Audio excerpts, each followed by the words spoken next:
Oke, saya akan menjelaskan uji hipotesis. Uji hipotesis ini memang agak sulit dipahami kalau berpegang pada rumus-rumus yang rumit atau perhitungan-perhitungan yang sangat sulit. Maka penjelasan dalam sekarang ini akan saya buat populer. Oke. Apa itu hipotesis? Hipotesis adalah pernyataan tentang nilai parameter populasi yang dikembangkan untuk tujuan penelitian, untuk tujuan pengujian.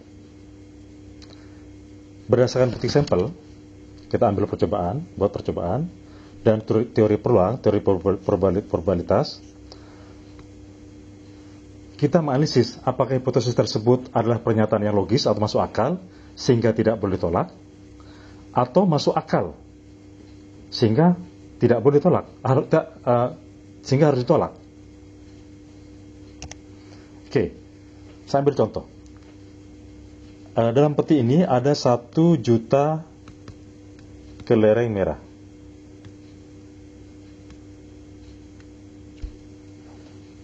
Oke, 1 juta kelereng merah.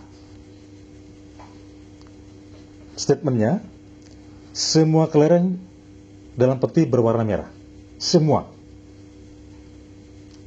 Hipotesis alternatifnya, tidak semua kelereng merah. Dasar pengambilan keputusannya, aturannya, kita buat aturan dengan mengasumsikan bahwa H0 itu benar. Selalu itu. Dalam pengujian hipotesis, H0 selalu diasumsikan benar. Oke, aturan pengambilan keputusan adalah jika ada kejadian yang wajar, yang lumrah, yang peluangnya besar, yang biasa-biasa saja itu terjadi, maka H0 tidak ditolak. Saya katakan tidak ditolak. Berbeda dengan diterima. Nanti saya jelaskan. Jika ada kejadian yang mustahil ini peluangnya sama dengan 0, probability-nya, itu terjadi, maka H0 ditolak. Oke. Sekarang dalam eksperimen, di kotak peti tadi, kita ambil 1 eksperimen, kita tutup mata kita, ambil secara acak, misalkan keluar putih. Kita ngambil 1 kelereng dalam peti secara acak, yang keluar adalah putih. Apa kesimpulan kita? Kalau kita mengasumsikan H0 benar, yaitu semua kelereng berwarna merah, maka kejadian keluarnya putih itu adalah kejadian yang mustahil. Atau probability sama dengan 0. Ini adalah bukti bahwa H0 yang bilang semua itu salah.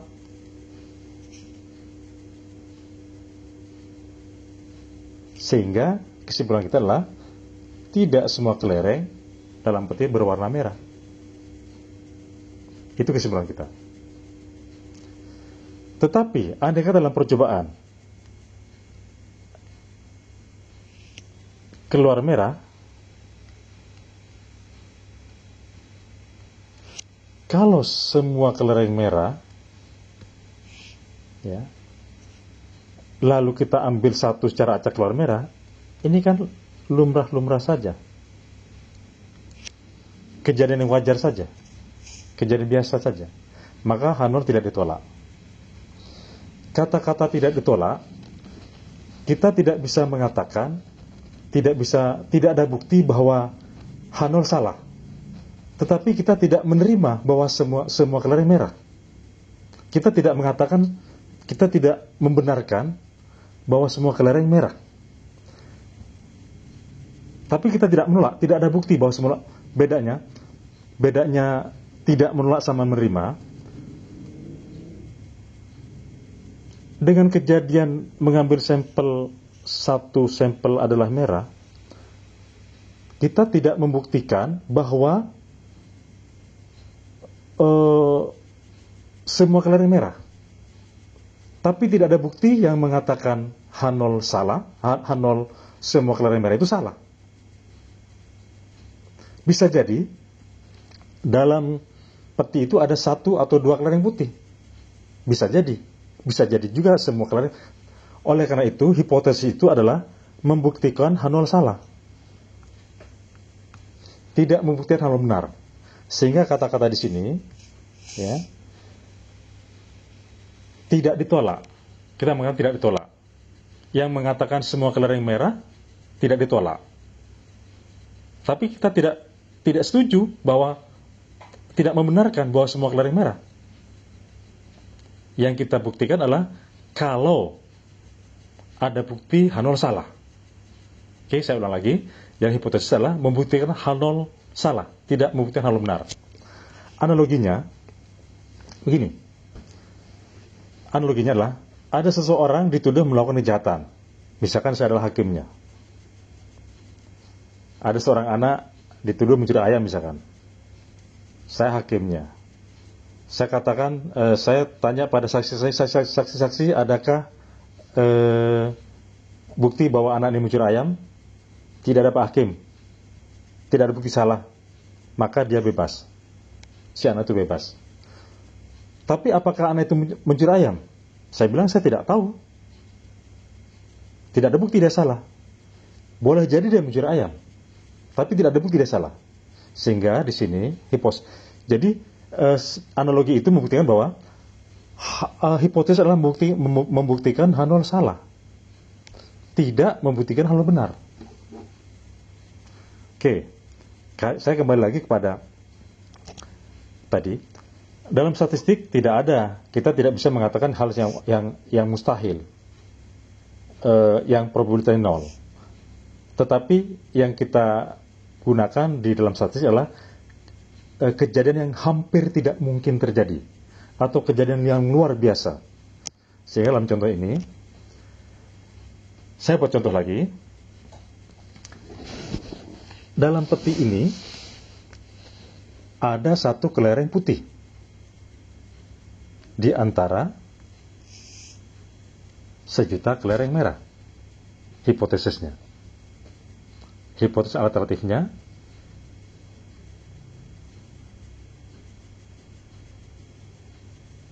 jumlah kelereng putih tidak satu. Berapa kita tidak tahu. Di antara 1.000.000 kelereng putih. Dasar pengambilan putusannya, jika ada kejadian yang wajar, biasa, dan seterusnya, itu terjadi, maka H0 tidak ditolak. Jika ada kejadian yang hampir mustahil itu probabilitasnya mendekati 0, kecil sekali, itu terjadi, maka H0 ditolak dan terima 1. Kita buat eksperimen lagi. Andai kata keluar putih, maka peluang putih, peluang putih itu 1/1.000.000. Ini kejadian yang hampir tidak mungkin terjadi.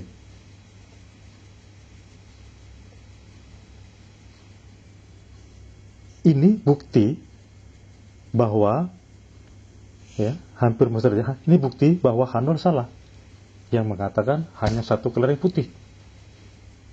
Boleh jadi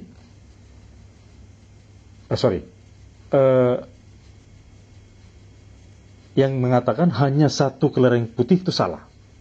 Ini buktinya. Boleh jadi memang benar-benar memang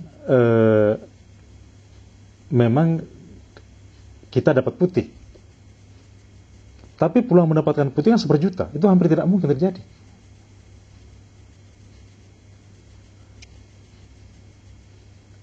Andai kata keluar merah, seperti tadi, ini kejadian biasa saja, wajar-wajar saja.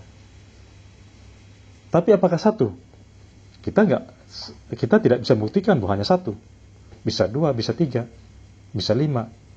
Tapi yang mengatakan satu tidak ada bukti salah. Sehingga saya ulang lagi tadi, hipotesis itu membuktikan H0 salah, tidak membuktikan H0 benar. Oke, saya teruskan dengan contoh lain. kasus menebak mobil ganjil genap. H0, si Fauzan tebak-tebakan, atau biasa saja, atau acak, atau random. H1-nya, si Fauzan sakti, tidak tebak-tebakan, atau luar biasa, atau hebat, dia tidak acak. Andai kata si Fauzan bisa menebak benar satu kali, apakah dia percaya? Apakah kita percaya dia tidak tebak-tebakan? Di mana probabilitasnya 50%, setengah. Itu kan masih tebak-tebakan. Maka ya kita bilang H0 tidak ditolak. Kita tidak bisa mengatakan, kita bisa menolak bahwa wah itu dia si Fauzan tebak-tebakan. Andai kata dia benar 2 kali menebak ganjil atau genap, dia benar 2 kali, maka peluang untuk benar 2 kali itu masih 25%. Ini juga bukan bukti H0 salah. Tapi kalau sampai benar 3 kali juga gitu, masih 12%. Tapi andai kata dia sudah benar sampai 20, 30, bahkan 100 kali, ini kan hampir tidak mungkin terjadi. Kalau tebak-tebakan, ini hampir tidak mungkin terjadi. Kalau tebak-tebakan, atau biasa saja, atau acak-acak. Berarti ini bukti, ya, kejadian benar 100 kali ini, bukti H0 salah. Berarti dia tidak tebak-tebakan. Dia bisa sakti, bisa luar biasa, tidak acak, dan seterusnya. Kejadiannya, nah biasanya dalam statistik, batas menerima atau menolak hipotesis 0 itu adalah jika probability-nya yang biasanya adalah di bawah 5%, 0,05. Kalau di kedokteran, supaya lebih ketat, probability-nya kurang atau 0,01. Jadi ini yakin, sangat yakin, ini yakin luar biasa. Tapi kalau mau agak longgar, probability-nya di bawah 10%. Jadi kalau yang standar biasanya 5%. Kalau kedokteran karena ada risiko-risiko untuk nyawa dan seterusnya, itu probability-nya biasanya batasnya 1%. Oke. Saya buat contoh lain. Misalnya ada statement, rata-rata tinggi orang Indonesia 900 cm. Bayangkan orang Indonesia setinggi pohon kelapa, 9 meter. H1-nya, rata-rata tinggi orang Indonesia tidak sama dengan 10 cm. Kita ambil percobaan, bikin eksperimen, ambil sampel 100 orang di Jakarta, rata-ratanya ternyata 167. Kalau memang benar rata-rata tinggi orang Indonesia ini 900 cm, maka peluang mendapatkan sampel acak 100 orang, rata-rata tingginya 167, itu hampir tidak mungkin terjadi. Karena hampir tidak mungkin terjadi, ini bukti H0 salah yang mengatakan rata-rata orang Indonesia 10 cm. Maka kesimpulan kita, rata-rata orang Indonesia ini tidak 900 cm. Begitu. Saya contoh lain. Kalau ada statement, rata-rata tinggi orang Indonesia 165 cm. Hipotesis alternatifnya tidak sama 165. Sama seperti tadi, ambil sampel 100 orang, rata-rata 167. Kalau rata-rata orang Indonesia itu 165 cm, asumsikan H0 benar, maka peluang mendapatkan 100 orang dengan rata-rata tinggi 165 cm itu peluangnya sangat besar, sangat mungkin, lumrah saja terjadi. Ini bukan bukti H0 salah yang bilang 165, padahal rata-rata yang kita dapatkan 167. Itu disebut tidak signifikan bedanya. Ini bukan bukti H0 salah yang bilang 165. Tapi kalau ini 167 ini buktinya kalau 900 cm itu salah. Ini saya buat contoh ekstrim sekali ya. Oke. Jadi biasanya hipotesis itu, H0 itu adalah kejadian yang biasa saja, yang sangat mungkin terjadi, yang acak, yang lumrah, yang status quo, gitu kan. Sementara H1 biasanya kejadian yang luar biasa, hampir tidak mungkin terjadi, sangat teratur, ada perubahan ya. Nah, dasar pengambilan keputusan saya jelaskan tadi, biasanya 5%, ya, jika perubahan dia 5%, maka H0 tidak ditolak, bukan diterima. Ini sering disalahgunakan dan diterima. Diterima. Bukan. Tidak ditolak. Karena berbeda. Diterima sama tidak ditolak berbeda. Oke. Kita menolak H0 jika probabilitasnya di bawah 5%. Kita yang tentukan ini, batas ini. Menerima atau menolak. Sudah saya katakan tadi, kalau di kedokteran 0,01, 1%. Jadi harus lebih ketat. Oke. Saya cobakan di data real. Ini saya punya data survei di Amerika.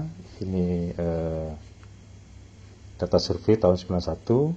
Itu ada 1.500 data. Ya, 1.517 data. Ini umur responden.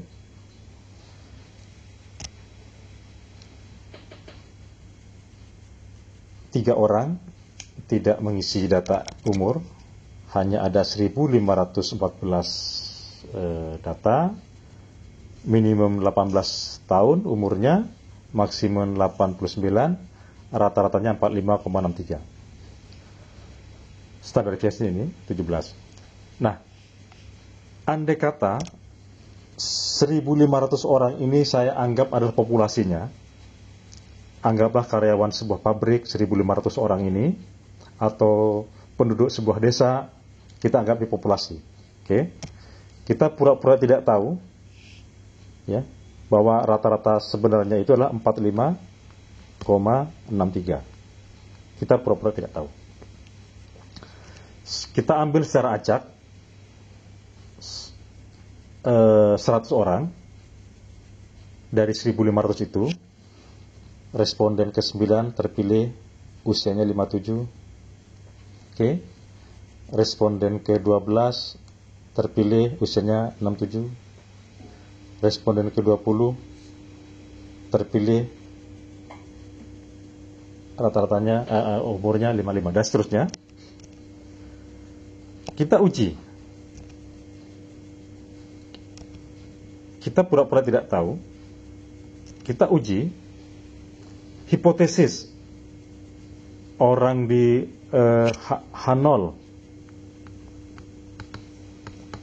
rata-rata usia itu sama dengan 60.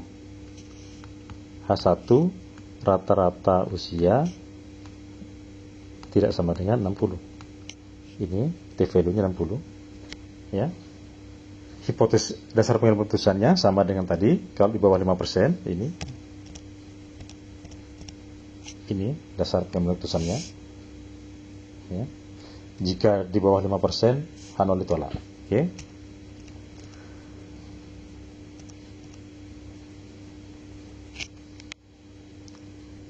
Dengan 100 orang, kita mengambil 100 orang, rata-ratanya ternyata 49. Ini signifikansinya sama dengan, artinya sama dengan probabilitasnya. Ini 0,00. Jadi kalau memang 60 rata-ratanya,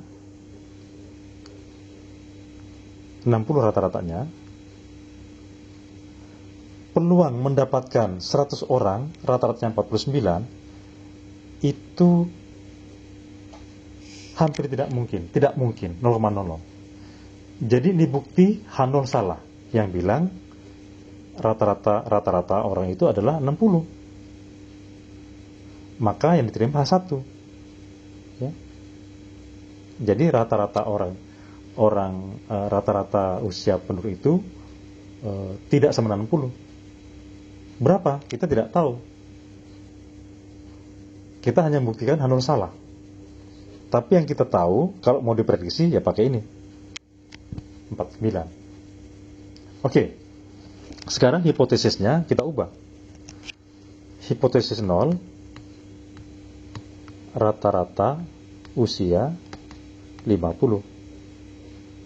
H1 sama dengannya rata-rata usia tidak sama dengan 50.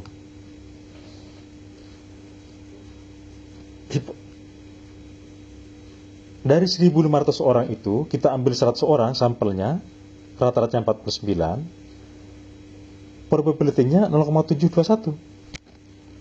Ini bukan bukti Hanol salah yang mengatakan 50. Faktanya, andai kata hitung semua 46, sekian kan tadi kan, rata-rata 1.500 orang itu, 1.517 orang itu usianya rata-rata 46 sekian. Yang statement yang mengatakan 50 itu kita tidak salah, tidak kita katakan salah, bukan bukti salah yang bilang 50, karena probabilitasnya di atas 0,05. Tidak ada bukti bahwa Hanol salah yang mengatakan rata-rata usia adalah 50. Oke, saya berikan contoh yang lain. Ini ada contoh, ada hasil penelitian, ini S2 di Kesehatan Masyarakat di UI ya. Ini ada penelitian, ini umur ya, gender dan seterusnya, status pernikahan, pendidikan dan seterusnya. Kita ingin melihat hubungan, apakah ada hubungan antara variabel-variabel ini, beberapa variabel ini ya. Ini saya beri contohkan, apakah ada hubungan antara komplikasi dengan merokok. Dari data tadi,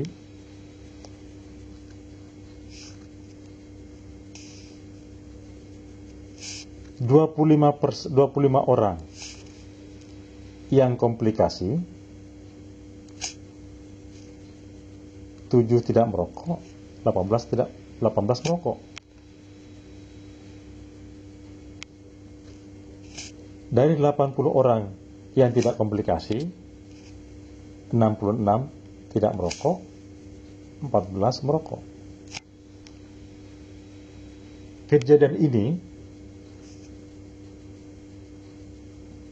probability-nya, jadi hipotesisnya adalah H0 tidak ada hubungan komplikasi dan merokok.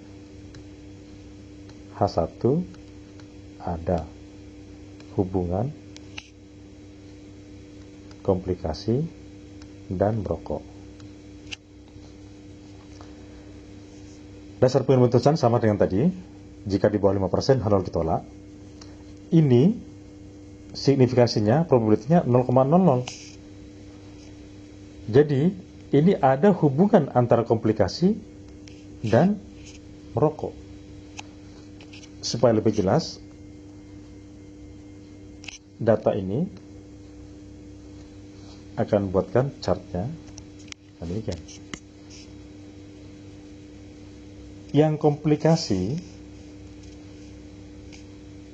itu cenderung banyak yang merokok. Ini banyak yang merokok. Ya, merokok. Hijau. Yang tidak komplikasi itu banyak yang tidak merokok. Atau kita balik. Yang tidak merokok itu tidak komplikasi. Banyak yang tidak komplikasi. Yang merokok banyak yang komplikasi, yang ada komplikasinya.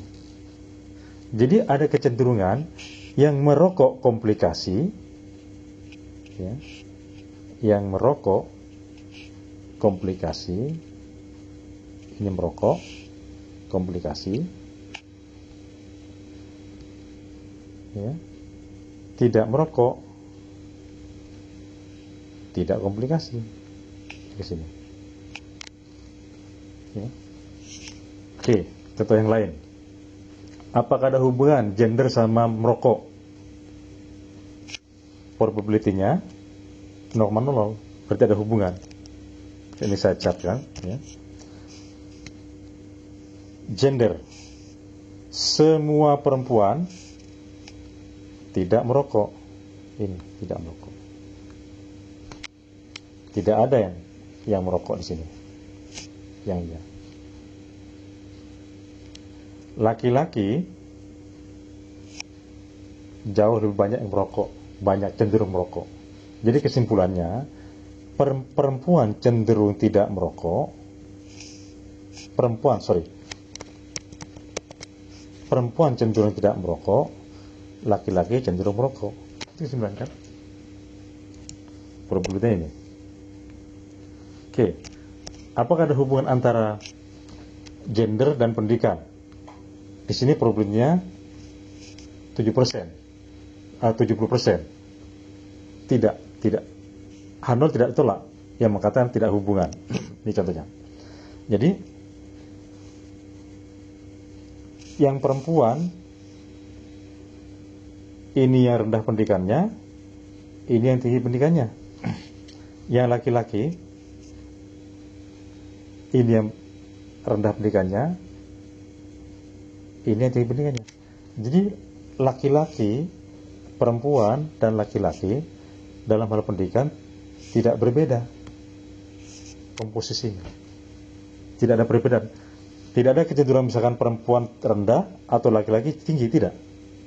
Kecenderungannya tinggi dan rendahnya laki-laki, pendidikan di laki-laki dan perempuan sama saja, tidak ada perbedaan. Tapi kalau yang tadi gender dengan merokok, perempuan cenderung merokok, perempuan cenderung tidak merokok, laki-laki cenderung merokok.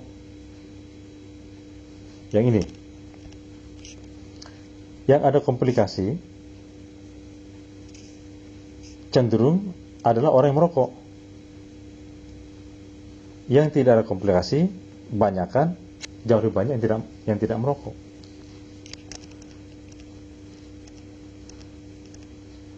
Oke, saya juga akan berikan contoh yang lain. Di sini ada data tinggi badan, IQ, dan IP mahasiswa. Data ini sengaja saya buat bahwa yang IQ-nya tinggi, yang IQ-nya tinggi, itu saya buat IP-nya tinggi, IP-nya tinggi. Yang IP-nya rendah, saya buat rendah gitu ya. Maka kalau saya korelasikan,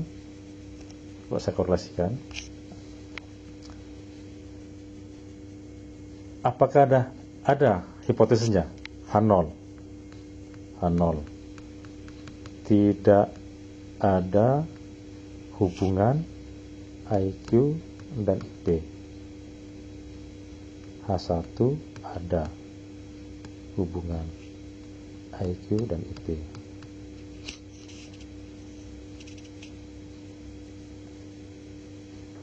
Dasar penelitian sama. Ini probabilitasnya di bawah 0,00. Berarti yang mengatakan tidak ada hubungan, itu kita tolak. Berarti ada hubungan IQ dan IP. Kalau kita lihat begini, kalau gerakan yang acak, bayangkanlah ada sebuah kotak, namanya Q. Kotak yang berikutnya adalah P. Dalam kotak itu ada kelereng, banyak kelereng itu. Dalam kelereng itu tertulis ada T, ada R. Dalam kotak P juga itu ada kelereng, ada T, ada R. Kita bikin percobaan. Ini lupakan dulu yang ini, ya.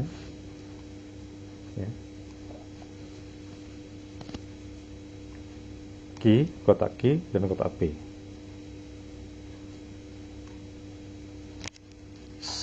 100 orang suruh mengambil kelereng di kotak Q dan kotak P.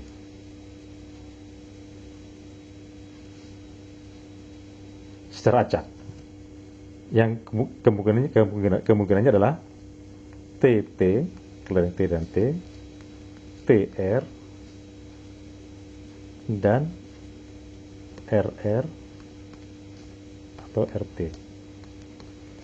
Kalau ini acak, harusnya komposisinya ini kan 25%. Ini 25%. Ini 25%. Kira-kira 25%. Mendekati 25%.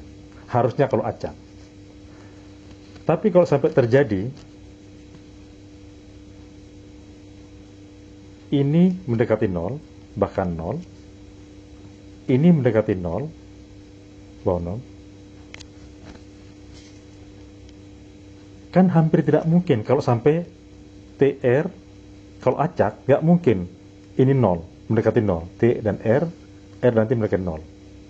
Kalau sampai terjadi, ini bukti bahwa pengambilan itu tidak acak. Luar biasa, hampir tidak mungkin terjadi. Ini bukti bahwa tindakan itu tidak acak. Nah, kita kembali ke sini, ke gerakan ini. Kalau seseorang,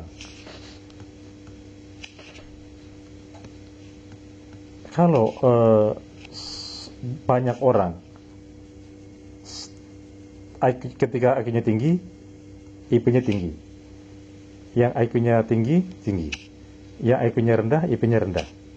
Kalau banyak yang seperti ini, dan jarang ada RT atau TR, jarang yang seperti ini, maka ini bukti, ini kan tidak mungkin terjadi. Sama dengan percobaan tadi di sini. Ini bukti yang mengatakan bahwa tidak ada hubungan, itu salah. Berarti ada hubungan IQ dan IP. Tetapi kalau tinggi badan,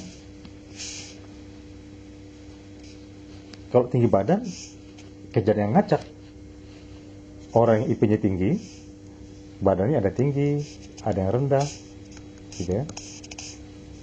Yang IP-nya rendah juga ada yang tinggi, ada yang rendah. Jadi bukan bukti bahwa Hanon salah yang bilang tinggi badan dan IP tidak ada hubungan. Oke, saya coba ulang. Di sini, proses eksperimen,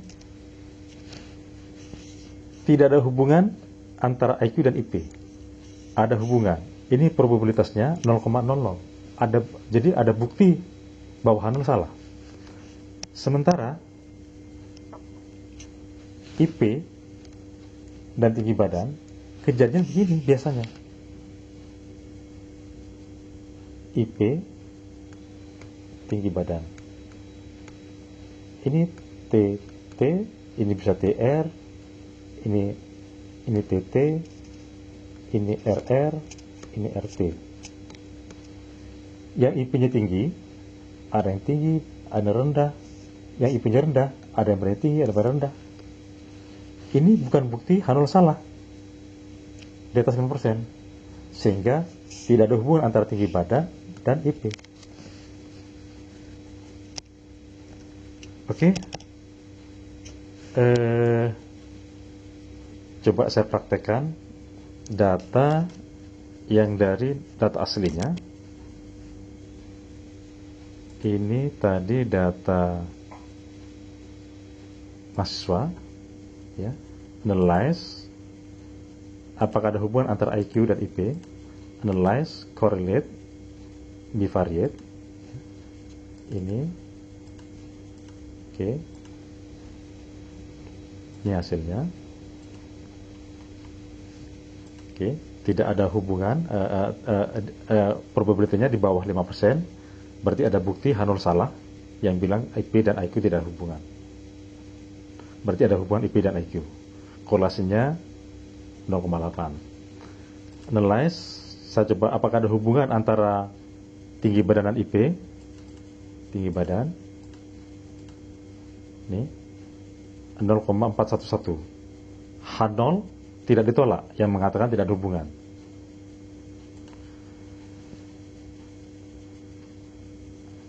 data tadi, data yang pertama tadi, uji satu sampel, apakah hipotesisnya kita hipotetiskan 60, apakah rata-rata usia itu 60? Ini hasilnya, kita outputnya, sebentar saya analyze, compare mean, t-sample. Ini, kalau hipotesisnya 60, maka 49 ini signifikan bedanya dengan 60. Berarti yang mengatakan 60 salah. Karena 100 orang ini rata-ratanya 49, peluang mendapatkan 100 orang rata-rata 49, kalau memang 60 rata-ratanya, peluangnya di bawah 0,05 atau mendekati hampir tidak mungkin. Tapi kalau hipotesisnya 50, let's compare mean 50, ini probabilitasnya 0,7. Kalau ada hipotesis rata-rata orang usia di kampung itu atau di perusahaan itu 50, ambil 100 orang, rata-ratanya 49, probability-nya 0,71. Yang mengatakan 50 tidak salah. Oke, demikian. Terima kasih.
Oke, saya akan menjelaskan uji hipotesis.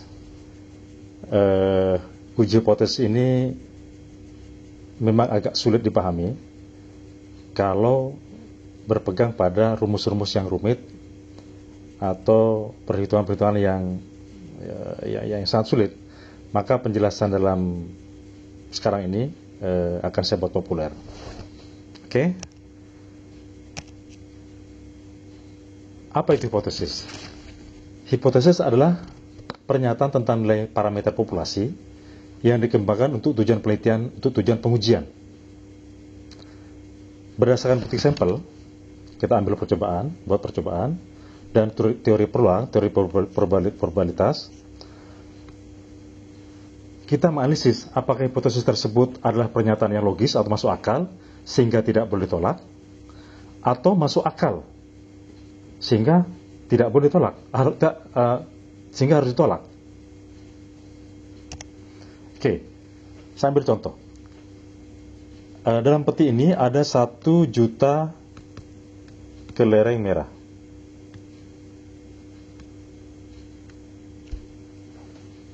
Oke, 1 juta kelereng merah. Statementnya, semua kelereng dalam peti berwarna merah. Semua. Hipotesis alternatifnya, tidak semua kelereng merah. Dasar pengambilan keputusannya, aturannya, kita buat aturan dengan mengasumsikan bahwa H0 itu benar. Selalu itu. Dalam pengujian hipotesis, H0 selalu diasumsikan benar. Oke, aturan pengambilan keputusan adalah jika ada kejadian yang wajar, yang lumrah, yang peluangnya besar, yang biasa-biasa saja itu terjadi, maka H0 tidak ditolak. Saya katakan tidak ditolak. Berbeda dengan diterima. Nanti saya jelaskan. Jika ada kejadian yang mustahil ini peluangnya sama dengan 0, probability-nya, itu terjadi, maka 0 ditolak. Oke, sekarang dalam eksperimen, di kotak peti tadi, kita ambil 1 eksperimen, kita tutup mata kita, ambil secara acak, misalkan keluar putih. Kita ngambil 1 kelereng dalam peti secara acak, yang keluar adalah putih. Apa kesimpulan kita? Kalau kita mengasumsikan H0 benar, yaitu semua kelereng berwarna merah, maka kejadian keluarnya putih itu adalah kejadian mustahil. Atau probability sama dengan 0. Ini adalah bukti bahwa H0 yang bilang semua itu salah.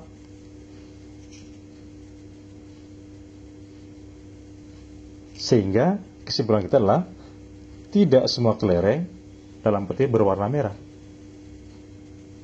Itu kesimpulan kita. Tetapi andaikan dalam percobaan keluar merah,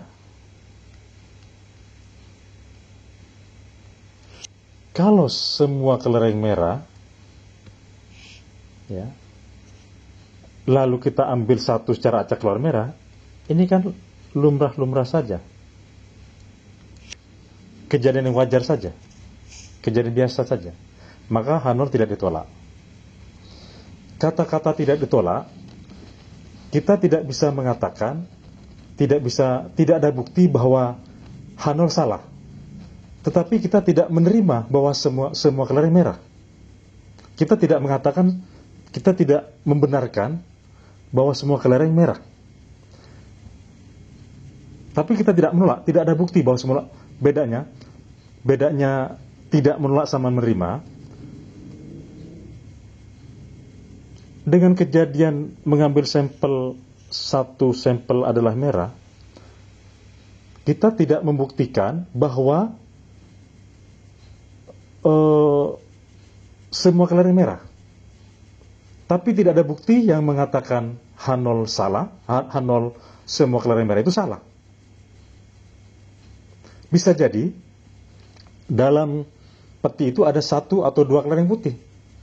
Bisa jadi juga semua kelereng. Oleh karena itu, hipotesis itu adalah membuktikan H0 salah, tidak membuktikan H0 benar. Sehingga kata-kata di sini, ya, tidak ditolak. Kita mengatakan tidak ditolak. Yang mengatakan semua kelereng merah tidak ditolak. Tapi kita tidak setuju bahwa tidak membenarkan bahwa semua kelereng merah. Yang kita buktikan adalah kalau ada bukti H0 salah. Oke, saya ulang lagi. Yang hipotesis adalah membuktikan H0 salah, tidak membuktikan H0 benar. Analoginya begini. Analoginya adalah ada seseorang dituduh melakukan kejahatan. Misalkan saya adalah hakimnya. Ada seorang anak dituduh mencuri ayam misalkan. Saya hakimnya. Saya katakan, saya tanya pada saksi-saksi, adakah bukti bahwa anak ini mencuri ayam? Tidak ada, Pak Hakim. Tidak ada bukti salah. Maka dia bebas. Si anak itu bebas. Tapi apakah anak itu mencuri ayam? Saya bilang saya tidak tahu. Tidak ada bukti dia salah. Boleh jadi dia mencuri ayam, tapi tidak ada bukti dia salah. Sehingga di sini jadi analogi itu membuktikan bahwa hipotesis adalah membuktikan Hanol salah, tidak membuktikan Hanol benar. Oke, saya kembali lagi kepada tadi. Dalam statistik kita tidak bisa mengatakan hal yang mustahil, yang probabilitasnya nol. Tetapi yang kita gunakan di dalam statistik adalah kejadian yang hampir tidak mungkin terjadi, atau kejadian yang luar biasa. Sehingga dalam contoh ini, saya buat contoh lagi. Dalam peti ini ada satu kelereng putih di antara 1.000.000 kelereng merah. Hipotesisnya. Hipotesis alternatifnya,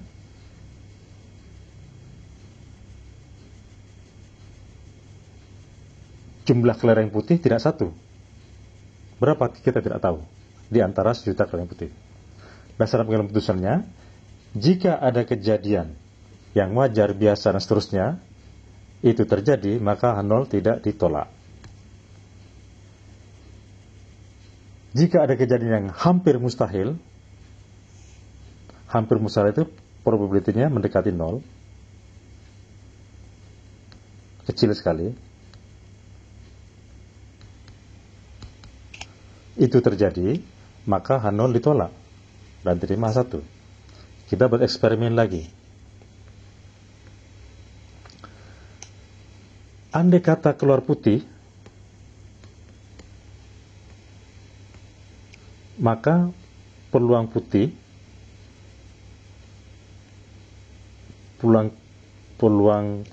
itu 1/1.000.000. Ini kejadian yang hampir tidak mungkin terjadi.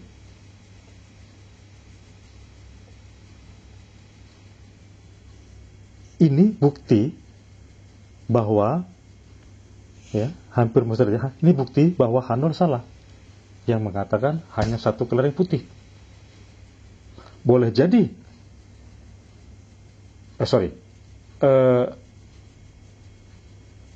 yang mengatakan hanya satu kelereng putih itu salah. Ini buktinya. Boleh jadi, memang benar-benar, memang kita dapat putih. Tapi peluang mendapatkan putih kan 1/1.000.000. Itu hampir tidak mungkin terjadi.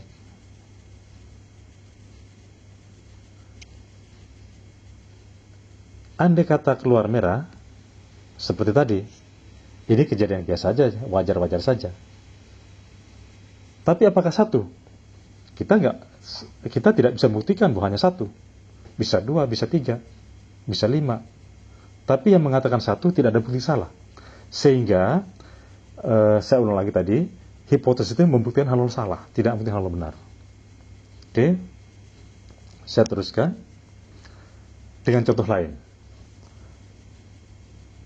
Kasus menebak mobil ganjil genap. H0, si Fauzan tebak-tebakan, atau biasa saja, atau acak, atau random. H1-nya, si Fauzan sakti, tidak tebak-tebakan, atau luar biasa, atau hebat, dia tidak acak. Andai kata si Fauzan bisa menebak benar 1 kali, apakah dia percaya? Apakah kita percaya dia tidak tebak-tebakan? Di mana probability-nya 50%, setengah. Itu kan masih tebak-tebakan. Maka ya kita bilang H0 tidak ditolak. Kita tidak bisa mengatakan, kita bisa menolak bahwa itu dia si Fauzan tebak-tebakan. Andai kata dia benar 2 kali menebak ganjil, atau genap, dia benar 2 kali, maka peluang untuk benar 2 kali itu masih 25%. Ini juga bukan bukti H0 salah. Tapi kalau sampai benar 3 kali juga gitu, masih 12%. Tapi andai kata dia sudah benar sampai 20, 30, bahkan 100 kali, ini kan hampir tidak mungkin terjadi. Kalau tebak-tebakan, ini hampir tidak mungkin terjadi. Kalau tebak-tebakan, atau biasa saja, atau acak-acak. Berarti ini bukti, ya, kejadian benar 100 kali ini, bukti H0 salah. Berarti dia tidak tebak-tebakan. Dia bisa sakti, bisa luar biasa, tidak acak, dan seterusnya, dan seterusnya. Kejadiannya, nah biasanya dalam statistik, batas menerima atau menolak hipotesis 0 itu adalah jika probability-nya yang biasanya adalah di bawah 5%, 0,05. Kalau di kedokteran, supaya lebih ketat, probability-nya kurang atau 0,01. Jadi ini yakin, sangat yakin, ini yakin luar biasa. Tapi kalau mau agak longgar, probability-nya di bawah 10%. Jadi kalau yang standar biasanya 5%. Kalau kedokteran karena ada risiko-risiko untuk nyawa dan seterusnya, itu probability-nya biasanya batasnya 1%. Oke. Saya buat contoh lain. Misalnya ada statement, rata-rata tinggi orang Indonesia 900 cm. Bayangkan orang Indonesia setinggi pohon kelapa, 9 meter. H1-nya, rata-rata tinggi orang Indonesia tidak sama dengan 10 cm. Kita ambil percobaan, bikin eksperimen, ambil sampel 100 orang di Jakarta. Rata-ratanya ternyata 167. Kalau memang benar rata-rata tinggi orang Indonesia ini 900 cm, maka peluang mendapatkan sampel acak 100 orang, rata-rata tingginya 167, itu hampir tidak mungkin terjadi. Karena hampir tidak mungkin terjadi, ini bukti H0 salah yang mengatakan rata-rata orang Indonesia 10 cm. Maka kesimpulan kita, rata-rata orang Indonesia ini tidak 900 cm. Begitu. Siapa contoh lain? Kalau ada statement, rata-rata tinggi orang Indonesia 165 cm. Hipotesis alternatifnya tidak sama 165. Sama seperti tadi, ambil sampel 100 orang, rata-rata 167. Kalau rata-rata orang Indonesia itu 165 cm, asumsikan H0 benar, maka peluang mendapatkan 100 orang dengan rata-rata tinggi 165 cm, itu peluangnya sangat besar, sangat mungkin, lumrah saja terjadi. Ini bukan bukti H0 salah yang bilang 165. Padahal rata-rata yang kita dapatkan 167. Itu disebut tidak signifikan bedanya. Ini bukan bukti H0 salah yang bilang 165. Tapi kalau ini 167 ini buktinya kalau 900 cm salah. Ini saya buat contoh ekstrim sekali ya. Oke. Jadi biasanya hipotesis itu, H0 itu adalah kejadian yang biasa saja, yang sangat mungkin terjadi, yang acak, yang lumrah, yang status quo, gitu kan. Sementara H1 biasanya kejadian luar biasa, hampir tidak mungkin terjadi, sangat teratur, ada perubahannya. Nah, dasar pengambilan saya jelaskan tadi, biasanya 5%, ya, jika probabilitas saja 5%, maka H0 tidak ditolak, bukan diterima. Ini sering disalahgunakan dan diterima. Diterima. Bukan. Tidak ditolak. Karena berbeda. Diterima sama tidak ditolak berbeda. Oke. Kita menolak H0 jika probabilitasnya di bawah 5%. Kita yang tentukan ini, batas ini. Menerima atau menolak. Sudah saya katakan tadi, kalau di kedokteran 0,01, 1%. Jadi harus lebih ketat. Oke, saya cobakan di data real. Ini saya punya data survei di Amerika. Ini data survei tahun 91. Itu ada 1.500 data, ya, 1.517 data. Ini umur responden.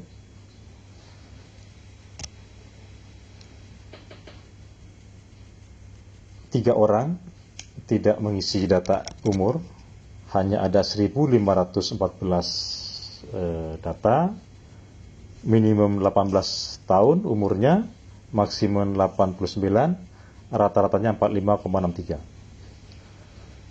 Standar deviasi ini 17. Nah, andai kata 1.500 orang ini saya anggap adalah populasinya, anggaplah karyawan sebuah pabrik 1.500 orang ini, atau penduduk sebuah desa, kita anggap di populasi. Oke. Kita pura-pura tidak tahu, ya, bahwa rata-rata sebenarnya itu adalah 45,63. Kita pura-pura tidak tahu. Kita ambil secara acak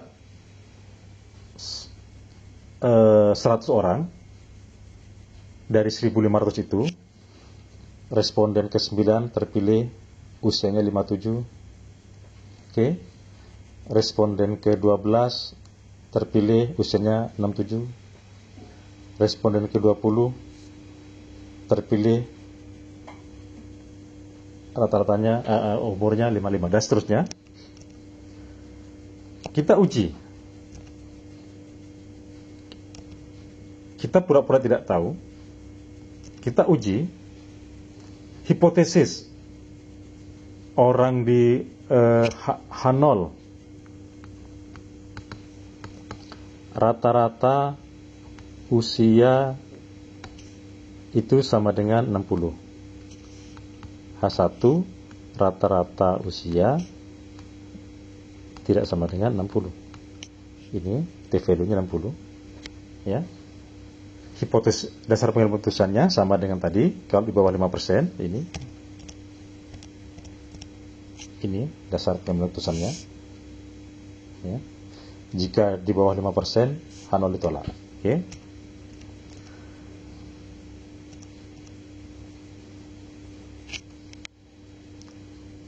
Dengan 100 orang, kita mengambil 100 orang, rata-ratanya ternyata 49. Ini signifikansinya sama dengan, artinya sama dengan probabilitasnya. Ini 0,00. Jadi kalau memang 60 rata-ratanya,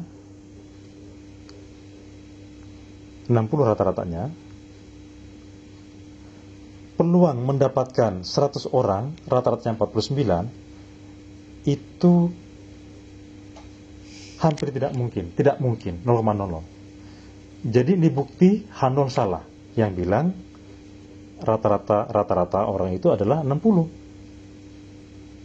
Maka yang diterima H1. Ya. Jadi rata-rata rata-rata usia penduduk itu tidak sama 60. Berapa? Kita tidak tahu. Kita hanya membuktikan H0 salah. Tapi yang kita tahu, kalau mau diprediksi, ya pakai ini. 49. Oke. Sekarang hipotesisnya kita ubah. Hipotesis 0, rata-rata usia 50. H1 sama dengan ya, rata-rata usia tidak sama dengan 50.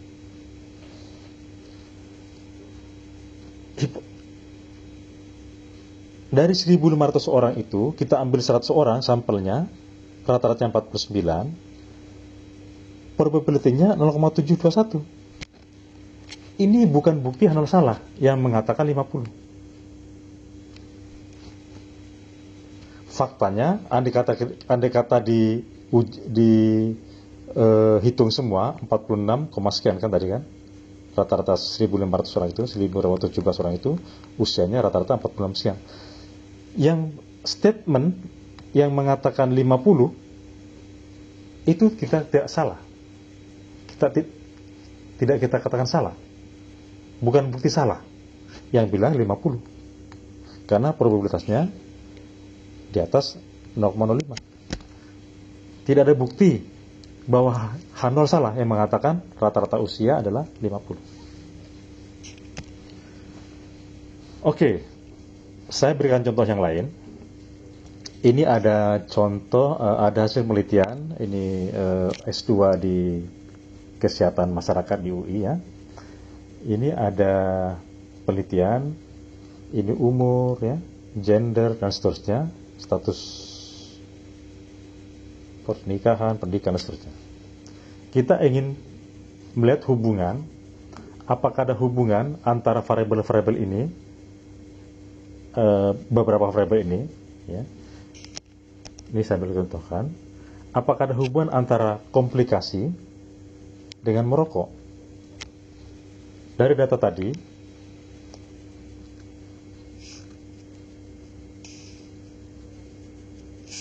dua puluh lima orang yang komplikasi, 7 tidak merokok, 18 merokok. Dari 80 orang yang tidak komplikasi, 66 tidak merokok, 14 merokok. Kejadian ini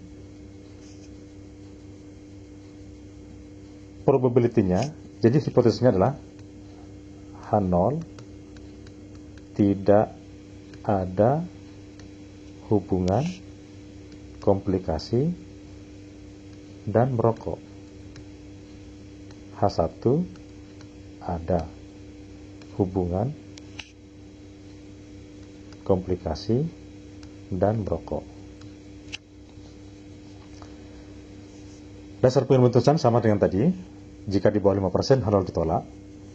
Ini signifikansinya, probabilitasnya 0,00. Jadi ini ada hubungan antara komplikasi dan merokok. Supaya lebih jelas, data ini akan buatkan chartnya demikian. Yang komplikasi itu cenderung banyak yang merokok. Ini banyak yang merokok. Ya, merokok. Hijau. Yang tidak komplikasi itu banyak yang tidak merokok. Atau kita balik, yang tidak merokok itu tidak komplikasi, banyak yang tidak komplikasi. Yang merokok banyak yang komplikasi, yang ada komplikasinya. Jadi ada kecenderungan yang merokok komplikasi ya, yang merokok komplikasi, ini merokok komplikasi ya, tidak merokok tidak komplikasi di sini ya. Oke, contoh yang lain. Apakah ada hubungan gender sama merokok? Probability-nya 0,00, berarti ada hubungan. Ini saya catkan ya. Gender, semua perempuan tidak merokok. Ini tidak merokok. Tidak ada yang merokok di sini. Yang iya. Laki-laki jauh lebih banyak yang merokok, banyak cenderung merokok. Jadi kesimpulannya, perempuan cenderung tidak merokok. Perempuan cenderung tidak merokok, laki-laki cenderung merokok. Itu kesimpulan kan? Probabilitasnya ini. Oke. Apakah ada hubungan antara gender dan pendidikan? Di sini probabilitasnya 7%, 70%. Tidak. H0 tidak ditolak, yang mengatakan tidak hubungan. Ini contohnya. Jadi, yang perempuan, ini yang rendah pendidikannya, ini yang tinggi pendidikannya. Yang laki-laki, ini yang rendah pendidikannya, ini yang tinggi pendidikannya. Jadi laki-laki, perempuan dan laki-laki dalam hal pendidikan tidak berbeda komposisinya. Tidak ada perbedaan. Tidak ada kecenderungan misalkan perempuan rendah atau laki-laki tinggi, tidak. Kecenderungannya tinggi dan rendahnya laki-laki, pendidikan di laki-laki dan perempuan sama saja, tidak ada perbedaan.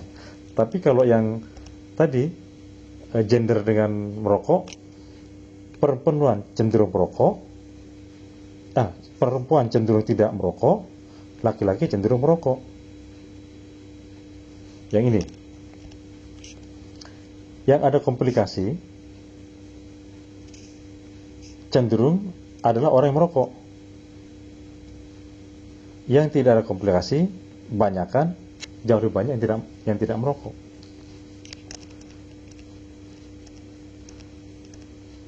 Oke, saya juga akan berikan contoh yang lain. Di sini ada data tinggi badan,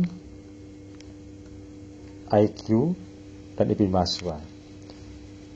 Data ini sengaja saya buat bahwa yang IQ-nya tinggi, yang IQ-nya tinggi, itu saya buat IP-nya tinggi, IP-nya tinggi. Yang IP-nya rendah, saya buat rendah gitu ya. Maka kalau saya korelasikan,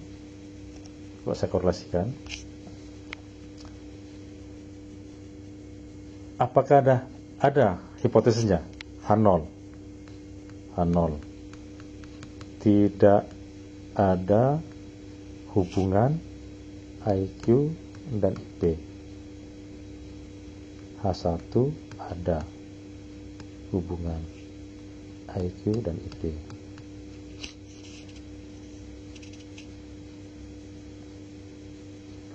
Dasar penelitian sama. Ini probabilitasnya di bawah 0,00. Berarti yang mengatakan tidak ada hubungan, itu kita tolak. Berarti ada hubungan IQ dan IP. Kalau kita lihat begini, kalau gerakan yang acak, bayangkanlah ada sebuah kotak, namanya Q. Kotak yang berikutnya adalah P. Dalam kotak itu ada kelereng, banyak kelereng itu. Dalam kelereng itu tertulis ada T, ada R. Dalam kotak P juga itu ada kelereng, ada T, ada R. Kita bikin percobaan. Ini lupakan dulu yang ini, ya.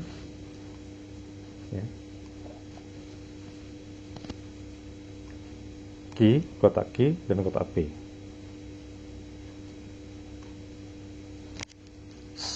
100 orang suruh mengambil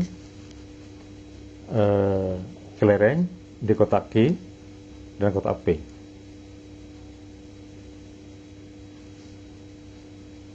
Secara acak. Yang kemungkinannya adalah TT, kelereng T dan T, TR, dan RR atau RT. Kalau ini acak, harusnya komposisinya ini kan 25%. Ini 25%. Ini 25%. Kira-kira 25%. Mendekati 25%. Harusnya kalau acak. Tapi kalau sampai terjadi ini mendekati 0, bahkan 0, ini mendekati 0, bawah 0, kan hampir tidak mungkin kalau sampai TR, kalau acak, nggak mungkin ini 0, mendekati 0, T dan R nanti mendekati 0. Kalau sampai terjadi, ini bukti bahwa pengambilan itu tidak acak. Luar biasa, hampir tidak mungkin terjadi. Ini bukti bahwa tindakan itu tidak acak. Nah, kita kembali ke sini, ke gerakan ini. Kalau seseorang,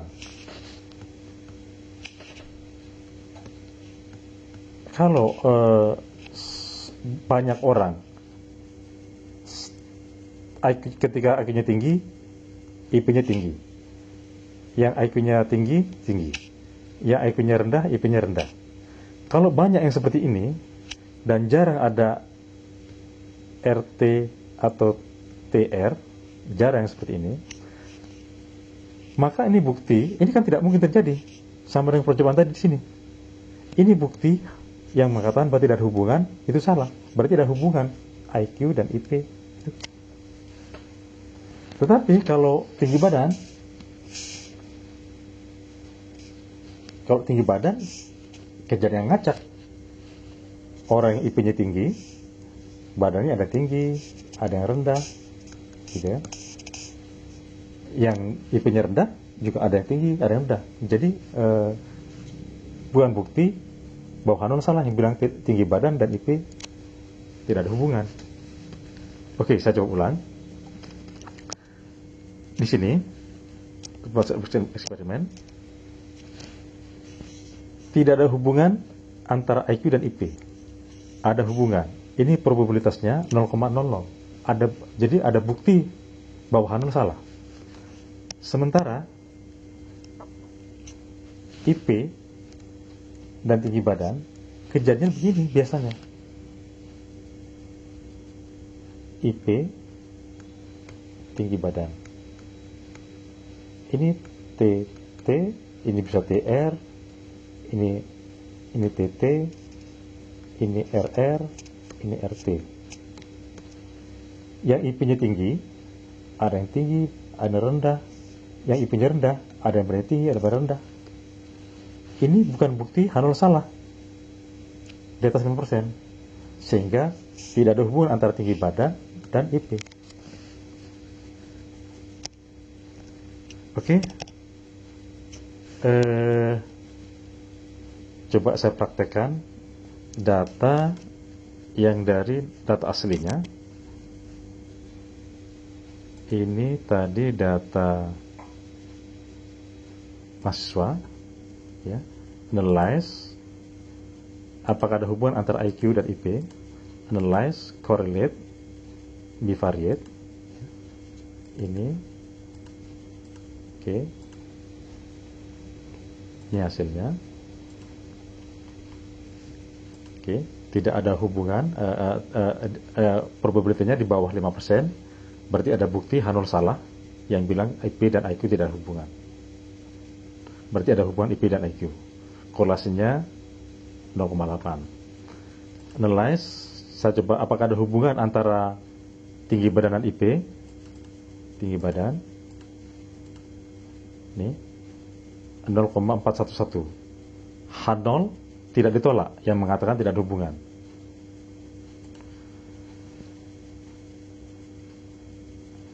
Data tadi, data yang pertama tadi, uji satu sampel, apakah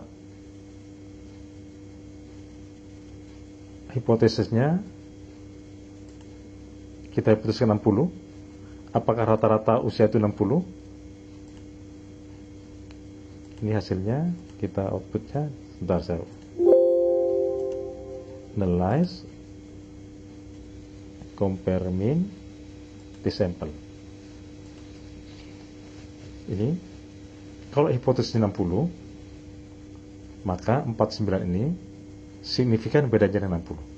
Berarti yang mengatakan 60 salah. Karena 100 orang ini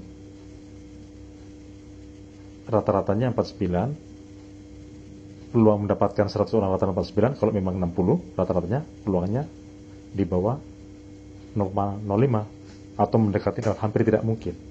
Tapi kalau hipotesisnya 50, let's compare mean 50, ini probabilitasnya 0,7. Kalau ada hipotesis rata-rata orang usia di kampung itu atau di perusahaan itu 50, ambil 100 orang, rata-ratanya 49, probability-nya 0,721.